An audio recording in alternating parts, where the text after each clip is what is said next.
Now, we're going to begin the part of the awards out to our honorees. Linda Sarsour is an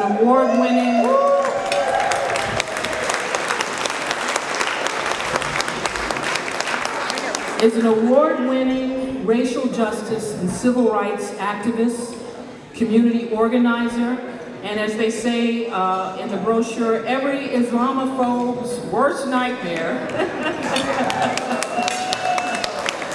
And she's a mother of 3. She's a Palestinian Muslim American born and raised in Brooklyn, New York. She is the former executive director of the Arab American Association of New York and the co-founder of the first Muslim online organizing platform, MPower Change. She is a member of the Justice League New York City, a leading force of activists, artists, youth, and formerly incarcerated individuals committed to criminal justice reform through direct action and policy advocacy. Most recently, she was one of the national co-chairs of the largest single-day protest in U.S. history, the Women's March on Washington. Absolutely. She has been named amongst 500 of the most influential Muslims in the world. Linda, Ms. Sarsour, is most known for her intersectional organizing work, bridging communities and issues to build powerful movements. She has won numerous awards, including Champion of Change from the Obama administration. She was recognized as one of Fortune's 50 greatest leaders and featured as one of Time Magazine's 100 most influential people in the world of 2017.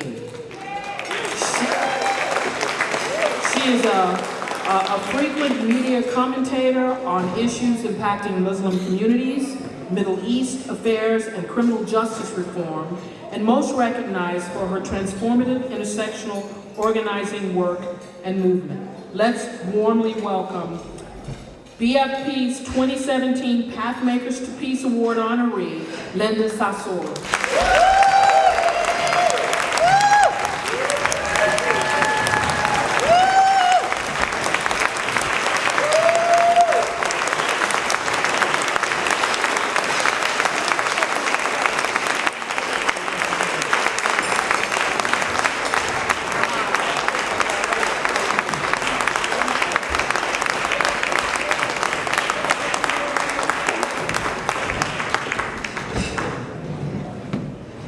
Wow. Good evening, everyone. Good evening. I am so deeply honored and humbled to be here, first and foremost in Brooklyn, in my hometown. But what people don't know is I actually go back with Brooklyn for Peace for a long time ago. This is not a new relationship. And what's beautiful is a lot of the folks in the room actually remember me when I was like a young ragtag organizer in Sunset Park, Bay Ridge. And some of you remember when I had my son in a stroller and I would come out to Brooklyn for Peace events. And to be here today, being honored by all of you and by old friends that I've worked with on so many issues is so meaningful to me. Because this is an award and appreciation coming from people that I consider to be family, but more so mentors, people who've been there, done that, and for decades have been working for social justice, working towards peace and against war. And I want you to know the work and the investments that you have made over the decade have helped to create people like me. So I hope that I have a representation that the future is bright. We're still gonna be out here fighting. And I want to thank you and appreciate you for the work that you have done all these years. So I'm going to do the Debbie Downer, and then I'm going to try to lift you back up real quick. I think we say we're living, people say we live in difficult times. I think that's like an understatement. And as a person who's a member of a directly impacted community, this is like serious moment. And this is like it. And many of you have lived through really hard times, And I almost feel like this is potentially even a worse time than many of you have experienced before. And I have this weird feeling inside of me that if we don't really get it together and we don't take this moment as serious as we need to take it, something really horrible is going to happen on our watch. This president has not been in office for only about maybe 10 months or maybe a little over 10 months, and a lot of really bad things have happened. The rescinding of DACA, 800,000 young people undocumented, by extension their families. In fact, they were more safer when they were undocumented before DACA, because now the government has a database of all their names and information, and by extension their families. The legalization of discrimination against LGBTQ people by Jeff Sessions, who was too racist to be a judge, but apparently qualified to be the top cop of the nation. The constant attacks on our health care and the stripping of our health care, including millions of poor children in this country. And that still continues under a scam of a tax bill that will impact people regardless of where you are on the political spectrum. Like, this tax bill will cripple middle America in a way that we have not seen in a long time. The constant attacks on women and women's reproductive rights. And let me just say this, I'm all about the guys getting fired. But the hypocrisy lies when the man holding the highest office of this land, who's a sexual predator, still has his job. So we gotta figure that one out. Muslim ban 1, Muslim ban 2, Muslim ban 3, we're at Muslim ban 4 if anyone was counting. You may have heard of something that they're calling black identity extremists. So the Department of Homeland Security has come up with some new stuff. The Department of Justice says injustice. The Department of Injustice created a new category, black identity extremists. So anyone here who has the audacity to believe in the sanctity of black life and to support the Black Lives Matter movement, black liberation, which mostly is going to be black people, and those of us by extension who are allies and accomplices, have to worry about more government infiltration and targeting by the US government. You would wish they would do more work on white supremacists, but apparently that's not important enough. But anyway. And for those of you in this room, many of you I know as folks that have either founded or have been long-time part of the anti-war movement, I never like to use the word mother and bombs in the same sentence, but that's what they call it. Just within the past 10 months, we dropped the mother of all bombs on Afghanistan. Potentially years of impact that will have on the people of Afghanistan. We killed 200 civilians in the deadliest airstrike since the war in Iraq started in 2003. And I could stay here on and on, threatening to close the Palestinian Mission Office in Washington, D.C. if we don't do what this government wants us to do. I can go on and on. And the reason why I bring all these things up is that one of the reasons why I have so much opposition is that while I don't take for granted that this country welcomed my Palestinian immigrant parents and gave me the opportunity to stand up here today, and I'm grateful for the choice that my parents made leaving military occupation to give their children a better life, I also don't take for granted, and I also am rooted in a history of a country that has done really horrible things to people in this country. And we can go back to the days of the founding of this nation, on the extermination of indigenous people, on the enslavement of black people, on the segregation of people by races, and I can argue that right here in Brooklyn we have one of the most segregated school systems in the country. We also segregate people by class. We also went from that to, and I can keep going, but Muslim ban, everyone's like, can't do Muslim bans, but we did do the Chinese Exclusion and Chinese Exclusion Act. But of all the really horrible things that have happened on the watch of the American people, the one that resonates with me the most, that I'd like to share with you here today, to show you what we're thinking and where our mind is, in particular those who come from a very directly impacted community. Japanese internment.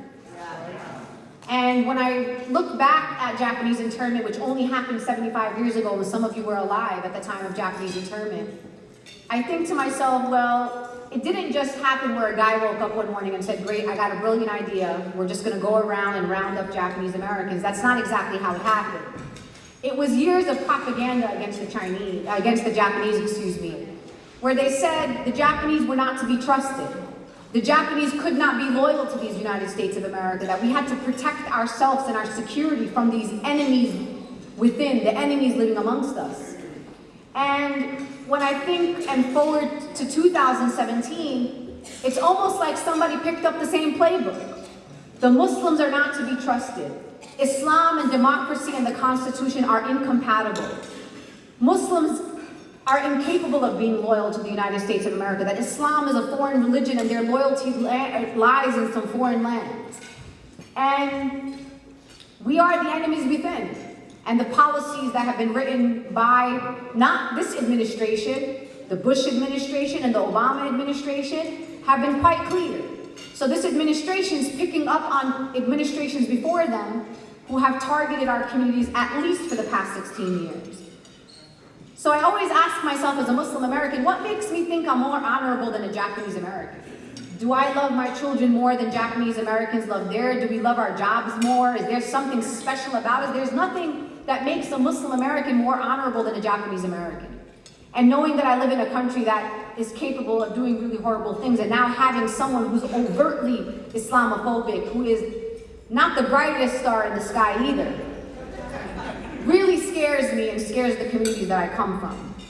I'm also worried about living under an administration that thinks it's okay to threaten countries like North Korea. And regardless where people are on the political spectrum, are we as a movement ready to say no to war in a powerful and bold way? Are we ready to say no to a draft if that were to happen for our children and our young people? Right. What I will say to all of you is that amidst all of this, and it sounds really horrible, I'm hopeful.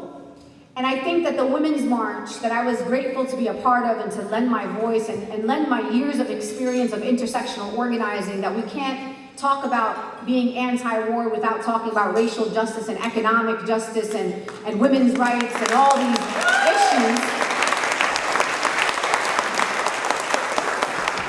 really was what we needed on January 21st after a very horrific election. And I want you to know that we are still committed to building a movement and a momentum, and to understand that we are all in this together, and that we need everybody in this moment. And I will say this to all of you in this room. We're not always going to all agree, and that's okay. And we're not always going to be on the same page on every single issue. But I think on the most deepest level, on the most basic level, we all want people to be safe. And we all want people in our country to be treated with dignity and respect. And that means people all over the world should be treated with dignity and respect, just like we want to be treated with dignity and respect. So, I want you to know here at Brooklyn for Peace that I am committed to you. I am committed to continuing the legacy of work that you have all done for this wonderful organization. And that if you're ever looking for me, no matter the consequences, no matter the threats, no matter the gossip, no matter the slander or the defamation, that I will be on the front lines. I believe deeply in social justice and fighting for justice, and I know historically, if history has told us anything, 40 years from now, we will be walking down Colin Kaepernick Boulevard. And everyone's gonna say that they were with Colin Kaepernick when we know they weren't. Just like we called Dr. Martin Luther King a communist, just like we blacklisted him and the organizations he was a part of, and just like FBI Director J. Edgar Hoover called him one of the most dangerous men in America, that I know 40 years from now, people may not see our contributions now, but I know generations to come will look back at all of us and say, those people stood up. Those people were for us. Those people were bold. And it is because of them that we get to stand here and be unapologetic about who we are. So congratulations, Brooklyn for Peace. I'm grateful to you. I'm honored, I'm humbled, I'm grateful. Thank you so much.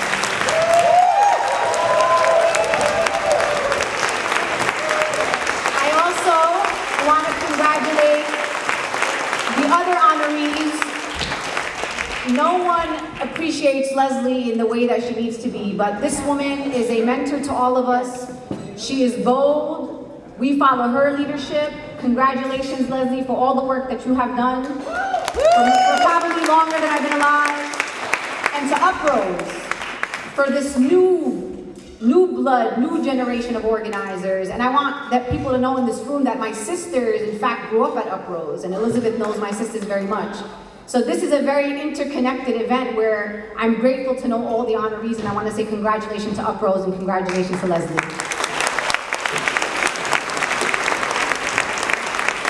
Wow, that's very inspiring. Thank you so much. Thank you, Linda. So I have the honor to introduce a person that I work with on Brooklyn for Peace, and I know her as Rusty, and but I got to thinking, what do I really know about Rusty? So I had to go to our board page on Brooklyn for Peace and look up and see exactly what Rusty does. And because I always thought she was intelligent and smart and knew all the answers. So Carolyn Eisenberg is co-founder, which we all know, and now she's the vice chair of Brooklyn for Peace. And she represented Brooklyn for Peace on the United for Peace and Justice Steering Committee and was co-coordinator of its congressional work. Rusty is a professor of U.S. foreign policy and history at Hofstra University, and she is the author of a prize-winning book on the early Cold War and is presently completing a book for W.W. Norton Press on the Vietnam War and the illusion of national security. More recently, she has served as consultant to the New York Historical Society for its exhibition on the Vietnam War. I know her as Rusty, I love her, I respect her, Miss Rusty Eisenberg.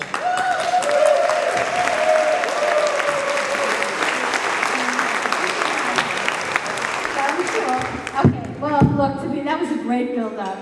Veronica said, do not say one extra sentence when you speak, not one. But our president has taught us that if you have the microphone, you can say anything.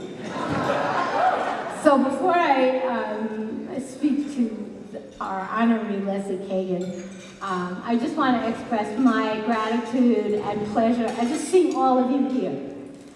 So many of your friends, so many of people we've worked with over many, many years. I recognize that people are here partly to help our organization and we need your help, but also because you're here with the recognition of the emergency that we're now in and the tremendous need that we have to work together to try to turn this country around in about 25 directions. So thank you all for coming here tonight. Veronica, I just snuck that in. Okay. So it's my pleasure to be giving tonight's PathMakers Peace Award to Leslie Cagan.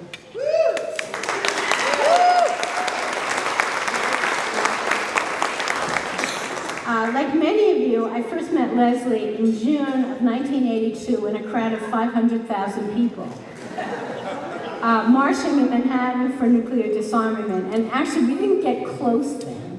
Actually, I didn't really ever speak to her at all. But I think many of us who were at that event were conscious of Leslie's amazing role in putting this historic event together. It was a dark hour in Ronald Reagan's America. But somehow Leslie had worked her magic, convincing the relevant public officials and police to permit this vast gathering to go forward. Back then, she earned her reputation as the foremost wizardess. You all know about wizardesses, right? She's the foremost wizardess of peace marches. And Nancy Romer reminds me that she didn't actually just start in 1982, but she'd been organizing marches against the war in Vietnam even before that. But since 1982, Leslie has repeated her accomplishment on many, many vitally important occasions, and most recently for the People's Climate March in 2014 and even in 2017.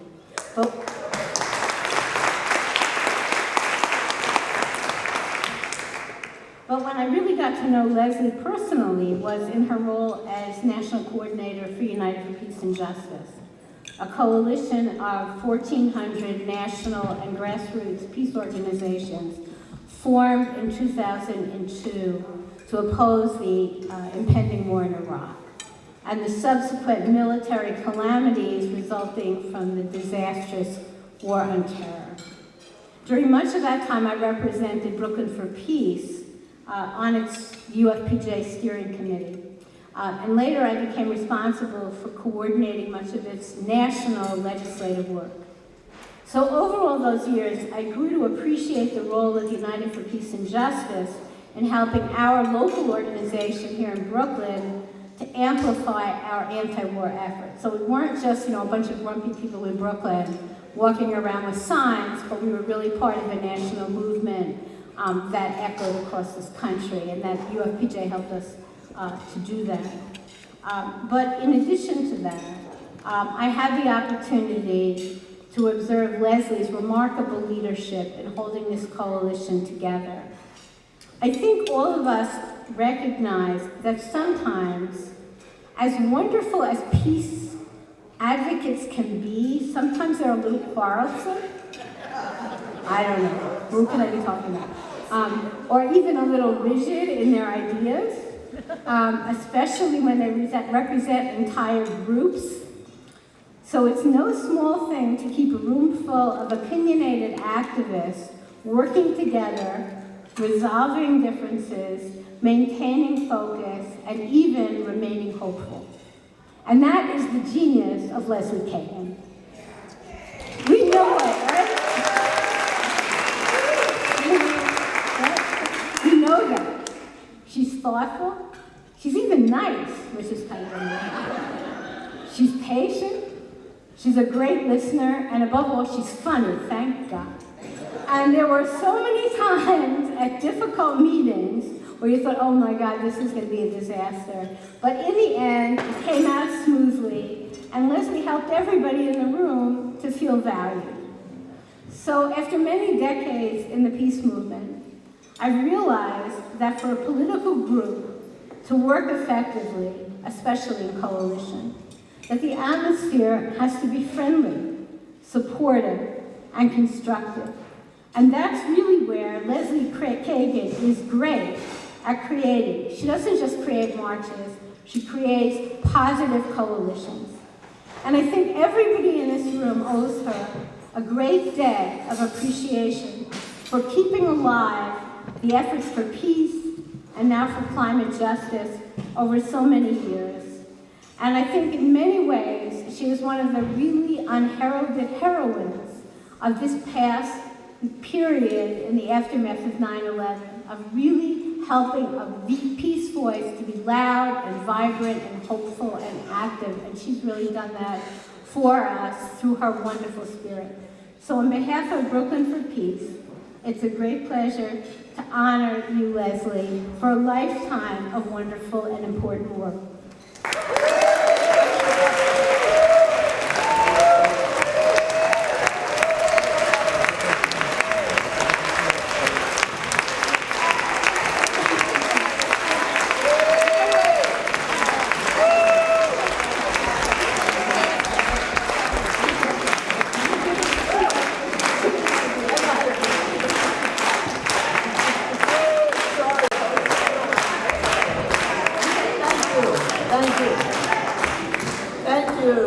Hi, everyone. Evening is good. And I want to thank Rusty for those kind words. I must say, Rusty, it was actually on June 12, 1982, not 500,000, but 1 million people. Just for the historian in you. By the way, before I get into this, I wrote a few notes on actually two of these blue cards that you all have in front of you. And I encourage you to look at that card and think about it seriously and throw in a little more money for Brooklyn for Peace. So, just a plug. Because folks, I don't need to repeat what Linda so eloquently laid out and what all of you know. I think deep in our hearts, we get it, that these are terrible, terrible, terrible times. It is hard when I run into old friends or new friends and they say, how are you doing? How are we doing?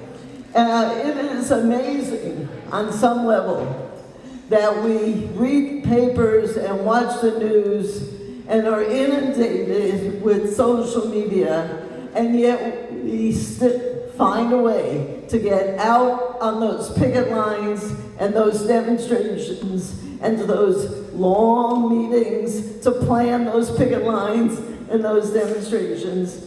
Somehow, even in this most terrible of times, we find a way to keep going. And I don't know about anybody else, but I think I, in part, keep going because I would absolutely, literally go crazy if I didn't keep going.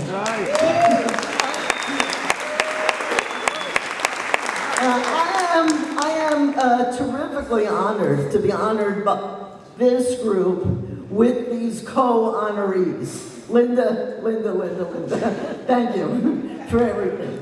And UPROSE. UPROSE is one of the model community organizations, not only here in New York City, but in this country. So thank you, UPROSE. And I am honored, of course, to be honored by Brooklyn for Peace. And I thank Brooklyn for Peace, along with all the other many peace and social justice organizations that have once again brought me into a church. What can I say? This is my, this is how I interact with the religious community. So I thank those churches and synagogues and mosques that have, the few synagogues, that have opened their doors to us, those of us who remain active and are committed to this struggle. There are not a lot of welcoming places and spaces out there, and we live in New York. Imagine what it's like in so many other corners of this country. You know, I wish that I was here today to offer a blueprint, an outline, a roadmap for how we're going to get out of this mess. I'm sorry. Actually, if anybody else has that, I would gladly give you the money. That's what I thought. Just a footnote to that, please beware of anybody who tells you they have it. Because I don't think we collectively have figured it out yet. What I do know is that there are a few pieces that need to anchor our search for those answers and how we're going to get out of this mess. And by we, I don't just mean us in this room. And I don't only mean New Yorkers or people in this country. We are in a global mess, right? There has to be not just a consciousness, but a commitment to international work and international solidarity and cooperation and thinking about where we are going as a planet. It's that big a problem. But a few of the elements, and as big as the problem is, and as global as the problem is, a few of the elements that have to anchor our work are one, that ongoing commitment to the local community-based organizing. That's where it begins. That's the foundational piece. Those are the legs that have to be strong. That's what we have to keep building and nurturing and expanding. And it has to be in many communities. It can't be an isolated local group here or there. There needs to be a massive development of more and more and more community-based organizing on the whole range of issues. We also know that the struggle for peace is really a misnomer. It's not only a struggle for peace. It is a fight for economic and racial and social and cultural and every other thing you can think of justice. I don't believe that there, and I think you all share this, I don't believe that there will ever be peace if there is not justice. And there will be no justice without peace. They go hand in hand. They are the same struggle.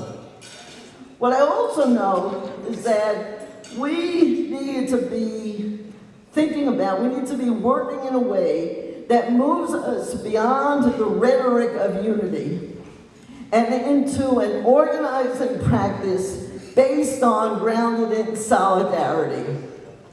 There is not 10 or 5 or 100 struggles. There is one struggle. And whether like it or not, we are all in this together. And if we don't find a way in our organizing practice, a lot of people talk about breaking out of silos. And it's a good image. It doesn't necessarily work in New York. It might work better in Iowa. But it's a good image.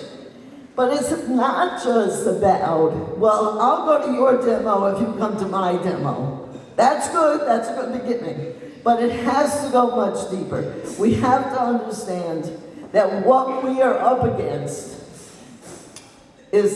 ties all these issues together, and our work, therefore, must be grounded in those connections. That's right. I have a funny, to me it was a very funny story, kind of highlighting one of the problems that I'm speaking about. I think it was in 1988 when Reverend Jackson was running again, the second time for president, and there was a rally here in New York, and I think it was on the Upper West Side. And I found this out later. I was asked to speak at the rally, and apparently in the organizing meeting, someone put forth my name as a speaker from the peace movement. And someone else in the meeting said, no, she can't speak from the peace movement. She's a lesbian and gay activist.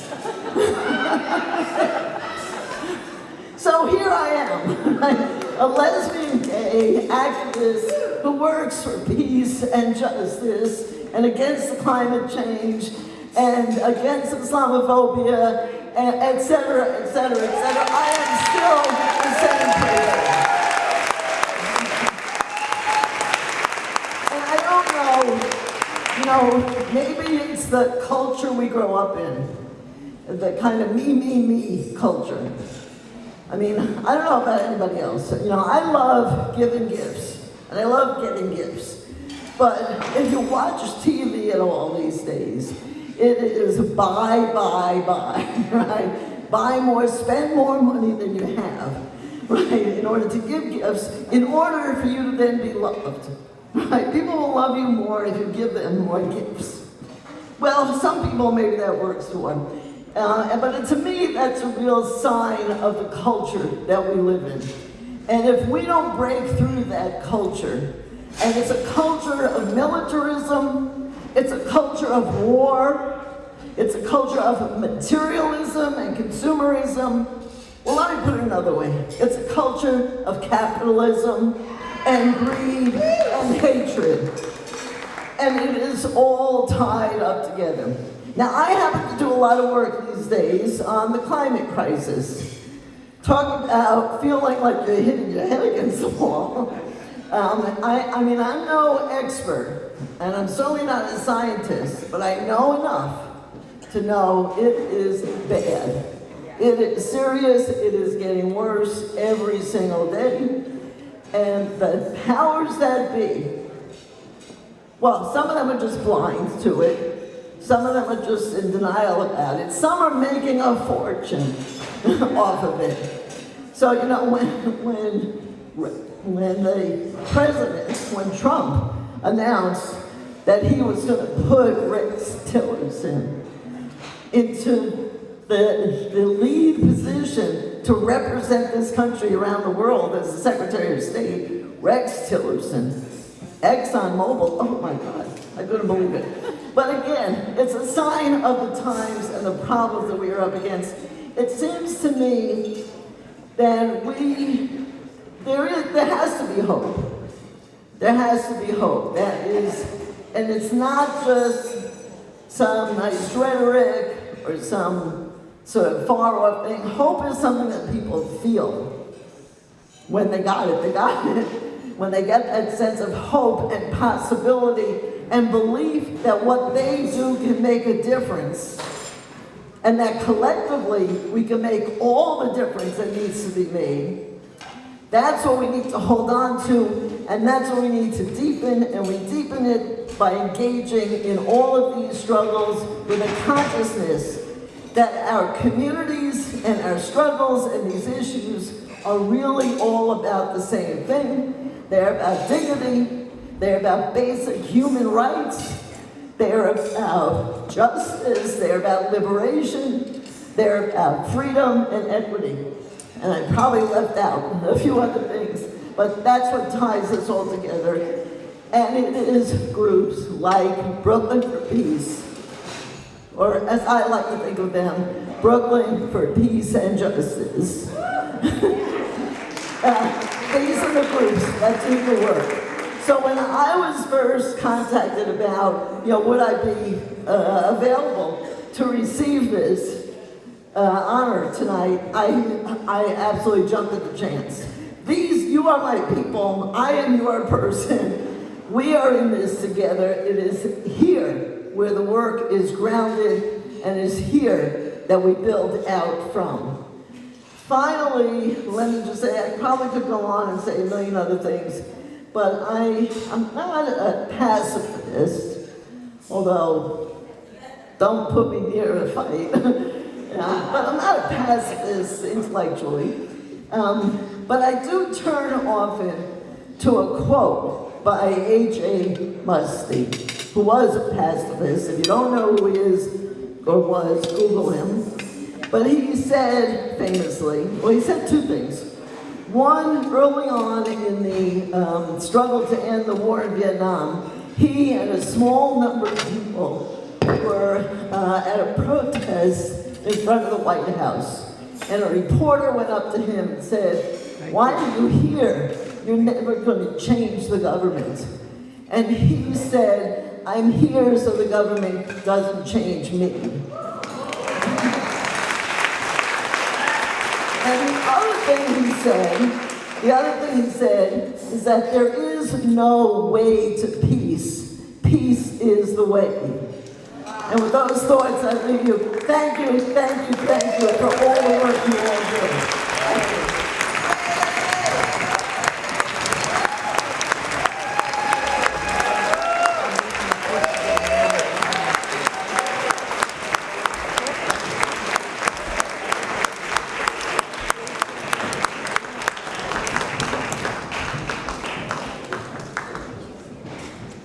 I'm so excited that I have this mic and I can speak in any sentences I want. Thank you, Leslie. But before we honor our next recipient, I just want to acknowledge Dan Wiley. Dan, are you anywhere? Where are you, Dan? So Dan Wiley is, as many of you know, Nydia Velasquez representative. We work with him and we work with Nydia, who has been just a wonderful voice for peace and social justice. And we really appreciate the tremendous support we've gotten over the years from her office. I just wanted to say for Congresswoman Velasquez, she's so disappointed when she's stuck in D.C. because more damage happens when they're in session down there. Wanted to congratulate the great activists from her district and the grassroots that are here, Linda Sarsour, Lisa Cagan, UPROSE, the great climate justice work you're doing is more important now than ever, particularly as Puerto Rico needs a just recovery.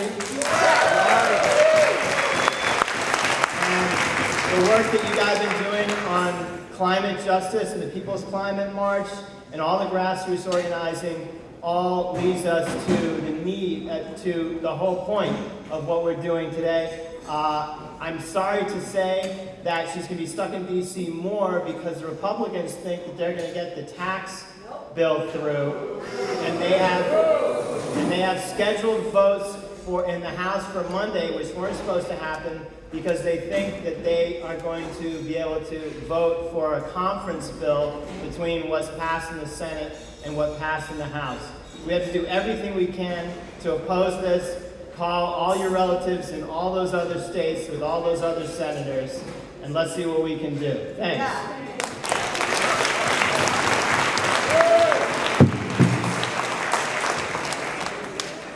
Thank you, Dan, for just many, many years of all the help that you do, and congratulations on your new baby.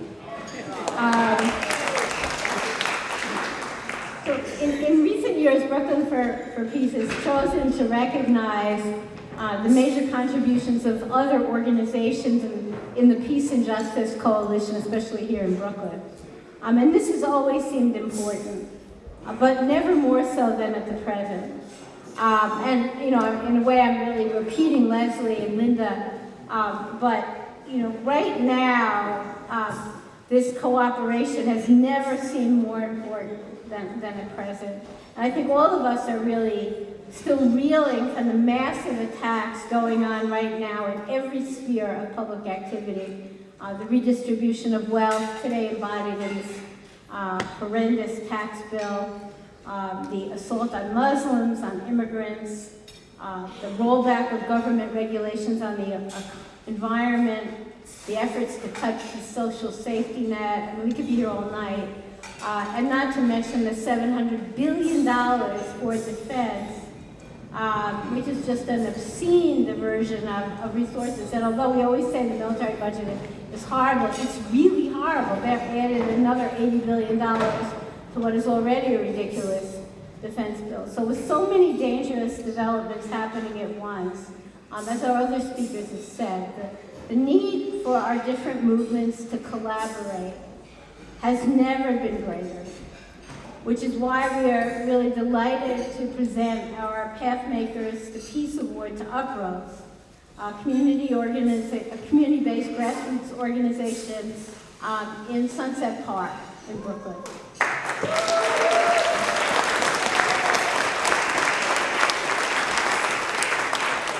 And for those of you who are unfamiliar with the group, UPROSE is Brooklyn's oldest Latino community-based organization, founded in 1966. And I think back then we thought things couldn't get worse, whatever. An intergenerational, multiracial, nationally recognized group led by women of color. They have focused their work on the intersection of climate issues with matters of racial, economic, and social justice. As the population of Sunset Park has become diversified, they have brought together young people of many backgrounds to work for an environmentally safe, socially just community. And I think especially valuable is their emphasis on educational and leadership training. A hallmark of their agenda has been the Climate Justice Youth Summit, now in its 6th year. This brings together hundreds of young people to discuss the policy challenges they face and to develop strategies that will speak directly to the needs and cultural experience of their peers. I want to encourage everyone here to look at the UPROSE website, if you've not already done so, and to see the remarkable range of their activities, and to consider ways of providing support. The work that all of us face in this room for peace, for planet, for social justice, stretches across the generations. On that note, I especially want to welcome Naisha Malley, who I'm told she's here representing UPROSE. I'm told she's 16 years old, a little younger than some of us. She's here to speak with us and to represent UPROSE, for whom she was an organizer. Naisha grew up in Brooklyn, which is a relief. We're glad that you didn't grow up in other boroughs. And we feel more comfortable about that. And is now a junior at Medgar Evers College Prep School.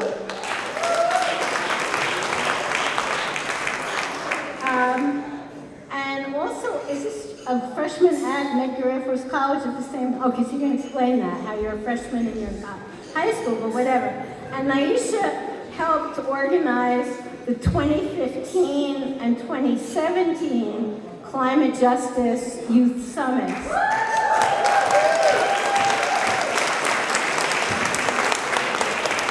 So I used all my mathematical skills, and then I realized you must have done that when you were 14. So that's pretty impressive.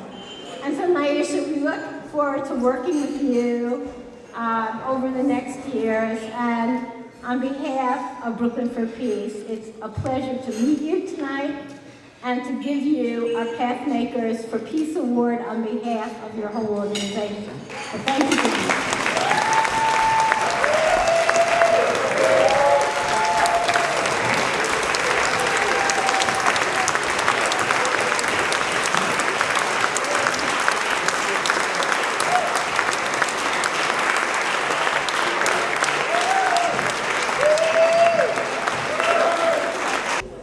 Good evening, everyone. My name is Naisha Mallet. I'm 16 years old, and I'm a youth justice organizer at UPROSE Brooklyn. I'm so sorry Elizabeth couldn't be here today to accept this award. She really wanted to, but she's trying to move money in Iowa with the Solutions Project. So you got the next best thing. Me, a young person of color, and a part of the climate justice movement, and a product of the amazing work UPROSE has done. So I'm just going to share a few things about UPROSE and their amazing work that they do. UPROSE is an intergenerational organization, and as an intergenerational organization, youth of color like myself are given the opportunity to become our own leaders and work towards a better future, allowing us to grow and become aware and active in our own communities. UPROSE is one of the organizers at the People's Climate March in New York City, and one of the leaders of the Climate March in DC. We push towards having young people of color leading the march because we are the ones who will be affected first and worst and face the consequences of the climate inactions that we have today. UPROSE focuses on teaching youth of today about how to take control of their future tomorrow. We specifically talk about climate change and the disproportionate impacts that it has on community of color. Communities of colors have always felt impact of climate change and the extractive fossil fuel-driven economy, which has a negative impact on our health, well-being, and our livelihoods. Not only does UPROSE address the climate and environmental issues of our community, UPROSE also works with the community members to address other issues we face in the community as a community of color, such as displacement, protecting our working waterfront, businesses, and homes. Community-based organizations like us are important because we engage community members who have historically been left out of decision-making process in their community. UPROSE provides a safe place for community members to ask questions and have their own concerns heard, while giving a voice and power back to the people. Working with an organization like UPROSE, you learn to keep in mind that many of the oppressive systems that we face today are interconnected. You cannot address one social issue without addressing all the others, because they impact each other. This is true for the issue of climate change as well. Hurricane Maria and Irma impacts Puerto Rico and shows very clearly how systems of oppression leave communities of color bearing the brink of the climate crisis. UPROSE was founded by Puerto Rican activists in the 1960s, and today represents a multicultural, intergenerational, grassroots environmental organization serving the community of Sunset Park. We must connect the local and global impacts of climate change. We wear the black and white Puerto Rican flag to lift up the crisis going on in Puerto Rico, and we have shared black and white Puerto Rican flags in hopes that you help support the hashtag #OurPowerPuerto campaign to fight for a just recovery and a just transition in Puerto Rico. UPROSE is very grateful to have received this award, and we thank the Brooklyn Peace Award for recognizing the work that we do. Additionally, we would like to thank all the awardees for here today for their continuous work in social justice and their continuous strength you have shown as you face some of the very testing and hard times we face today. Thank you.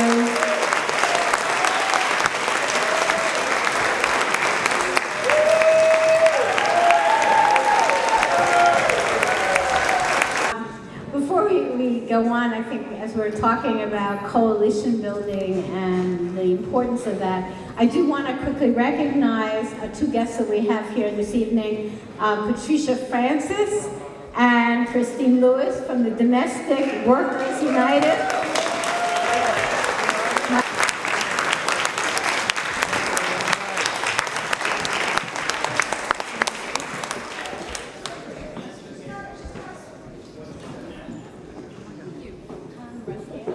Since we're Domestic Workers United, I'm the Secretary Cultural Outreach Coordinator for the movement, and this is Patricia Francois, Chair of Domestic Workers United. And so, we've got a Bill of Rights passed in 2010, which recognized the work of domestic workers, immigrant women of color in the New York City region, which has set a precedent for the rest of the states to go after their Bill of Rights on one. So that is big, big. So you all should applaud for that. Thank you. And so, because I know we've been talking a whole lot, here's what I want you all to do. And I love this song dearly because I gleaned from the women who sat in the basement of churches, who was allowing the SNCC movements, the SLC to thrive and to do the work that they do. Here's what I want you to do. Exercise your voice. Hold on. Hold on. Hold on. Keep your eyes on the prize. Hold on. Keep your eyes on the prize. Hold on. Here's what we're going to do. We're going to board that big gray bus and carry on love from town to town.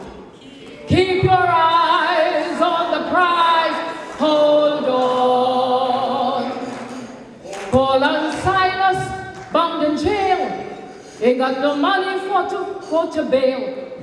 Keep your eyes on the prize, hold on.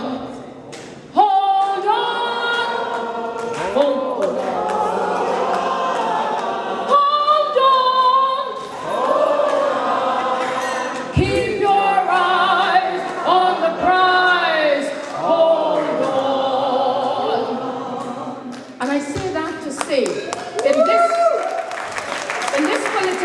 That we're in, let fear propel us to move, especially in this climate of 4-5. Let that fear that saturates and permeates our being allow us to move. Thank you.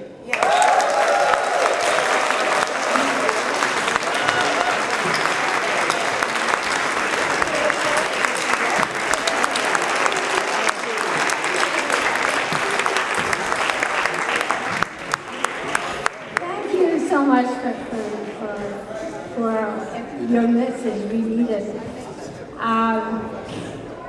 Okay, so before we get to the money part, I would like to just take a moment for everyone here to recognize the person that whose contribution has been to Brooklyn for Peace has been amazing. Charlotte Phillips was my co-founder a long time ago, and she has been the chair of Brooklyn for Peace for longer than anyone wants to remember. She is the spirit of our organization. She doesn't come up front, she works hard, she likes people, she strengthens us all, and she has made our organization work. So please join me in honoring Charlotte Phillips.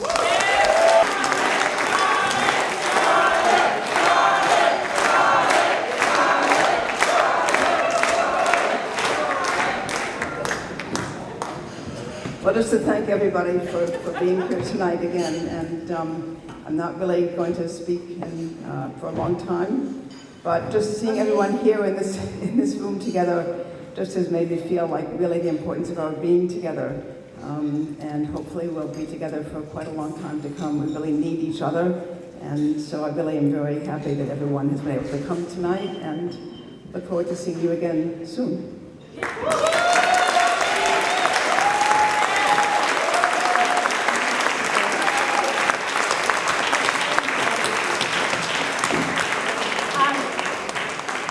And now the awaited moment. I want to introduce in a minute Ken Diamondstone. He's the person on our board who says periodically, you know what, groups need money. And we all look amazed. And he said, you know, you really need to fundraise. You need to have events. How about Plymouth Church? And you know, we all kind of look away. But Ken has been persistent in reminding us of this very simple fact in life, that in order for us to do the work that we do, we actually need the financial support of everyone, and he's played an important role in bringing this event together tonight. So let me introduce Ken. Thank you, Rusty, and thank all of you for being here tonight.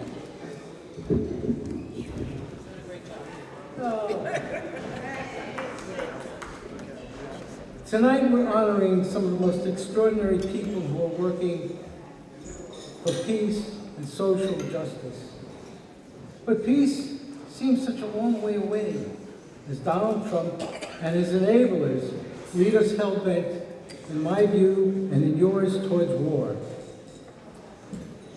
So, before we're served our coffee and our dessert, I've got a short message and a tall request. My role here for the next few minutes is to thank you for your dedication to Brooklyn for Peace and for your financial support, but also to urge you to dig a little deeper tonight before you leave. And here's why. More of you than ever before have joined us tonight at this Gala fundraiser, and more merchants and others have purchased journal ads.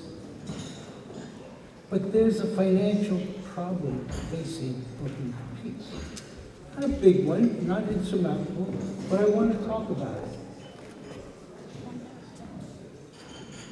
Many of us feel we are in a period of existential crisis, perhaps worse than anything we can remember, with a possible exception of the Cuban Missile Crisis. And there are some of you here who remember that. Yep. From Afghanistan, Syria, Yemen, Libya, Iran, the Korean Peninsula, to the occupation of Palestinian lands, the U.S., by intent or ignorance or greed or miscalculation, is promoting armed conflict and support for repressive regimes around the globe. So in 2017, we at Brooklyn for Peace decided to go way out on a limb. And for the first time ever in our 30-year history, we leased an office. Sounds like the thing that most organizations do, but it's a new event for us. We were convinced that there's never been a need for us to be a greater voice and a more powerful movement for peace than it is today. We expect Brooklyn for Peace to lead that movement and become an even stronger voice. So we ask if you will give a little more tonight to help us get there. I'll get back to that in a moment. Because when you try and raise money, you have to repeat the request many times. So,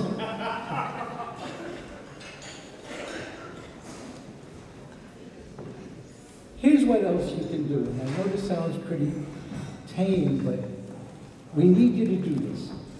One of the easiest ways to help Brooklyn for Peace is to look closely at the journal that's sitting on your table in front of every one of you.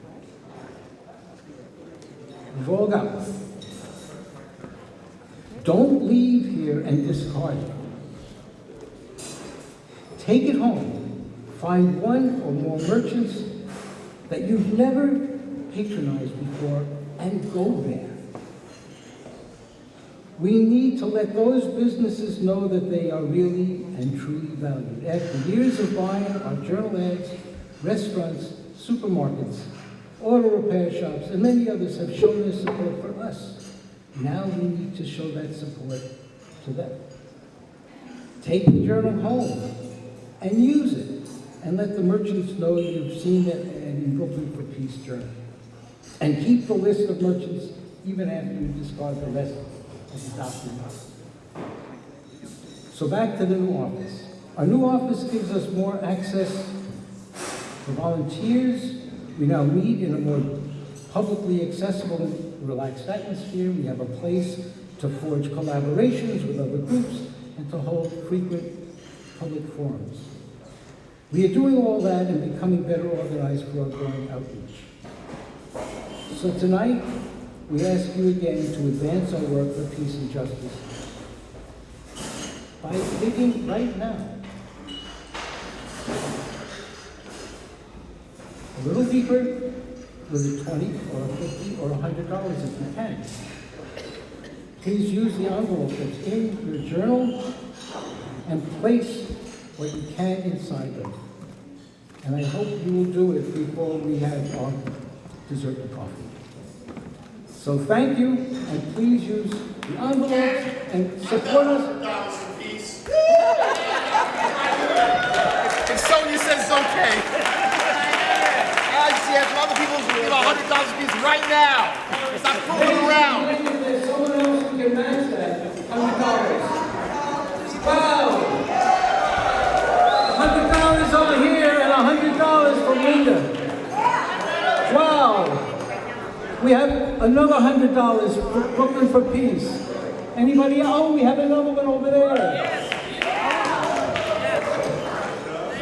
We thank you so much. Now let's see. Is there somebody who has a $50 bill? Yes. Excuse me. Today is Shirley Chisholm's birthday. It's Shirley Chisholm Day in New York, and I pledge $100 based on her legacy.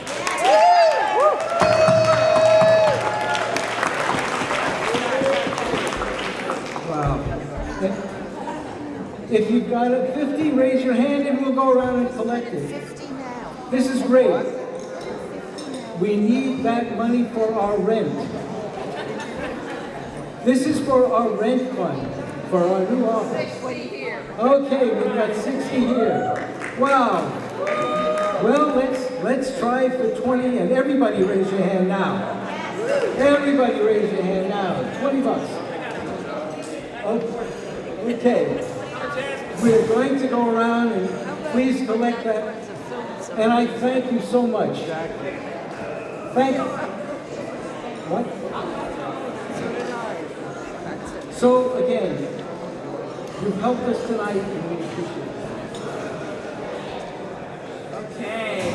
Thank you all for your generosity, for being here.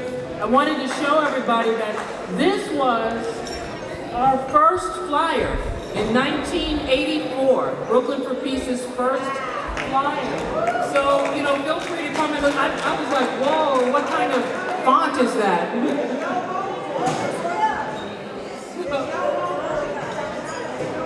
There is no missiles in Staten Island, she's saying now. That it was actually effective, this first flyer. So anyway, as they're passing that,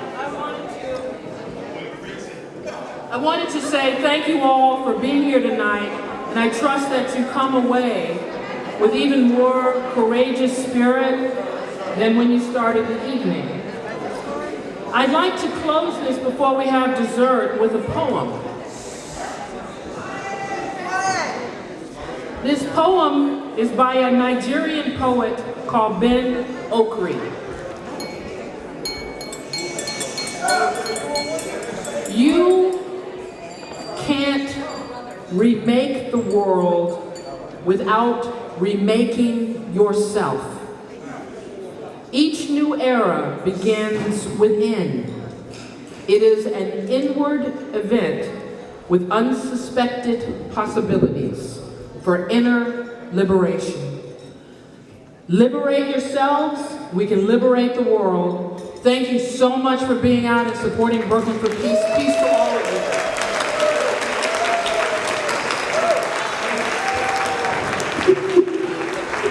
Now we can do some dessert, right? We can do our sugar, get our sugar content. I'm gonna go do sugar like crazy. So thanks again, everybody. Get home safely.